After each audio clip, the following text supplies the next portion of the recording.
Zülal molekulunun sintezinə maksimum 32 saniyə vaxt sərf olunmuşdur.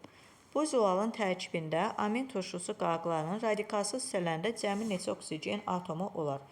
Zülal molekulunun sintezində iştirak edən amin turşularının sayını əvvəlcə tapsaq, 32 saniyəni bölsəm 0,2 saniyə edir 160. Demək ki, bu zülal molekulunun sintezində 160 dənə amin turşusu iştirak etmişdir. Və gördüyümüz kimi, tutaq ki, bu birinci amin turşumuzdur, bu ikinci amin turşumuzdur. Amin turşusunun karboksilində olan karboksil qrupu ilə digərinin amin qrupu birləşərək bir su molekulunun ayrılması ilə baş verən bir reaksiyadır. Və gördüyümüz kimi, tutaq ki, bax bu birincidə oksigen sayı neçədir? 1 dənədir, düzdürmü? Digəri istifadə olunur, OH qrupu. Və sonuncu da bunu nəzərdə tutsaq, sonuncu heç bir amin qrupu ilə birləşmədiyinə görə 2 dənə olacaq. Deməli, 1 dənəsi artıq olacaq.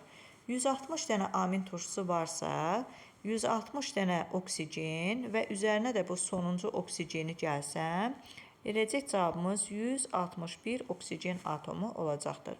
Doğru variantımız D variantı olmuş olur.